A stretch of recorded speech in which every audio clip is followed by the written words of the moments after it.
எல்லாருக்கும் வணக்கம். இன்னைக்கு எஸ்ஆர்எம் பிரைம் ஹாஸ்பிட்டல் ராமாபுரம் இங்கே குடல் நலம் மற்றும் கல்லீரல் மருத்துவத்துறை நம்ம திறந்து வைக்கிறதுக்காக குழுமி இருக்கிறோம். இங்கே நம்மளோட கிரியேட்டர் மிஸ்டர் பார்த்திபன் வந்து இந்த டிபார்ட்மெண்ட்டை துவக்கி வச்சுருக்காரு. இந்த டிபார்ட்மெண்ட்டில் என்ன ஸ்பெஷாலிட்டின்னா, குடல் சம்மந்தப்பட்ட லிவர், கணையம் இந்த மாதிரி சம்மந்தப்பட்ட பிரச்சனைகளுக்கு ஒரே இடத்துல தீர்வு கொடுக்குற மாதிரி பிளான் பண்ணியிருக்கோம்.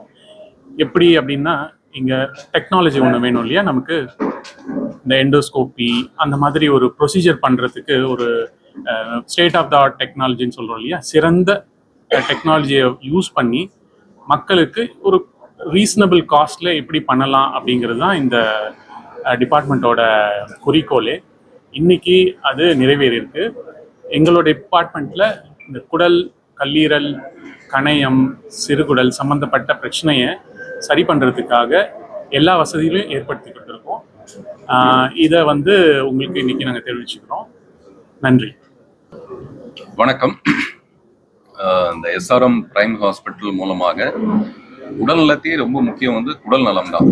அதனால இந்த உடல் நலத்திற்காக, இந்த லிவருக்காக ஈதல் இசைப்பட வாழ்தல்னு திருவள்ளுவர் சொல்லியிருப்பாரு. இங்க என்ன சொல்றாங்கன்னா, ஈரல் இசைப்பட வாழ்தல்னு. முதல்ல ஈரலை கவனிக்கணும், அப்பதான் இசைப்பட வாழ முடியும்ட்டு. ஸோ அந்த மாதிரி ஒரு நல்ல நிகழ்ச்சியில, ஒரு நல்ல இன்ஸ்டிடியூஷன்ல, அப்புறம் பயணியரா தமிழ்நாட்டிலேயே இதுதான் முதல் முறையாக இப்படி துவங்கப்பட்டிருக்க இந்த நிகழ்ச்சியில நான் கலந்துக்கிட்டது எனக்கு ரொம்ப பெருமையும் மகிழ்ச்சியும். நன்றி. இப்போதைக்கு டிசீஸ் மேனேஜ் பண்ற மாதிரி டிரான்ஸ்பிளான்ட் ப்ராசஸ்ல இப்போ லைசன்சிங் அதெல்லாம் அக்வயர் பண்ணிட்டு ஸ்லோவா ஸ்டார்ட் பண்றது தான் பிளான். டெஃபினெட்லி.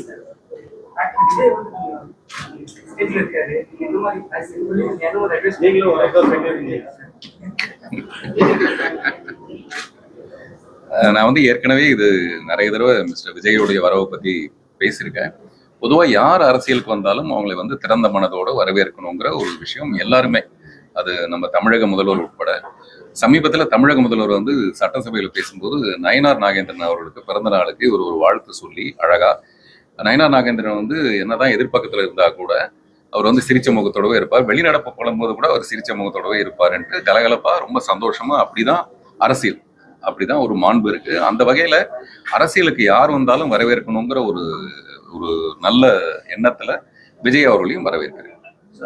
சார், அஜித் அவர்கள் ஒரு பேட்டி கொடுத்திருக்காங்க. அந்த பேட்டியில வந்து சொல்லிருக்காங்க, முதல் நாள் முதல் காட்சியை வந்து வரவேற்க வேண்டாம் மீடியாலாம் அப்படின்னு ஒரு கருத்தை சொல்லிருக்காங்க. நீங்க எப்படி பாக்குறீங்க?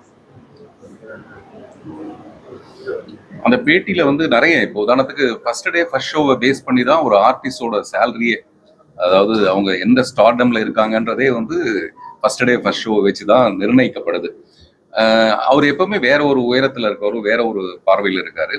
அவர் சொன்னதுல எனக்கு ரொம்ப உடன்பாடான ஒரு விஷயம் அந்த இன்டர்வியூல என்ன இருந்ததுன்னா, என்கிட்ட வேற ஒரு இன்டர்வியூல ஒரு அந்த தொகுப்பாளர் கேட்டாரு, இந்த 4.5 வருஷம் திமுக ஆட்சியை பத்தி என்ன சொல்றீங்க அப்படின்னு கேட்டதுக்கு நான் சொன்ன, ஒரு 5 வருஷம் ஒருத்தருக்கு நம்ம லைசன்ஸ் கொடுத்துறோம், அது ஓட்டு மூலமா அவங்கள தேர்ந்தெடுத்துறோம், அவங்களுக்கு ஒரு முழுமையான 5 வருஷத்தை நம்ம கொடுக்கணும். நம்ம என்ன பண்றோம்னா 2.5 வருஷத்துலயே நம்ம அவங்கள விமர்சிச்சு அடுத்து யாருன்ற அளவுக்கு பேச ஆரம்பிச்சோம், அது அவங்களுக்கும் டென்ஷனா இருக்குன்னு.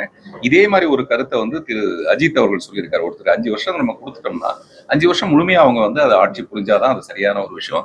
அதுல நமக்கு உடன்பாடு இல்லை, நமக்கு கோபம் இருக்குன்னா மறுபடியும் ஒரு எலெக்ஷன் வரப்போகுது, அதுல ஓட்டு போடும்போது நம்மளுடைய கோபத்தையோ அல்லது நம்மளுடைய அன்பையோ அதுல காட்டிக்கலாம். அந்த விஷயம் எனக்கு ரொம்ப பிடிச்சிருந்தது.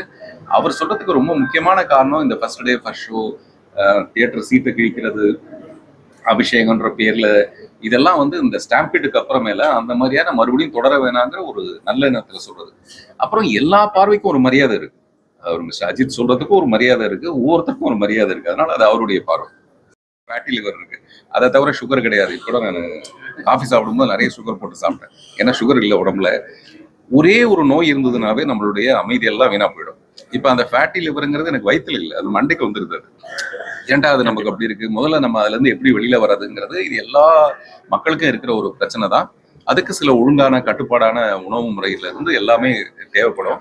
அதையும் மீறி நமக்கு அது வரும்போது இப்படிப்பட்ட டாக்டர்ஸ் நமக்கு இருக்காங்க. ஸோ நம்ம இந்த ஃபெசிலிட்டியை சரியா பயன்படுத்திக்கணும். சரிங்களா?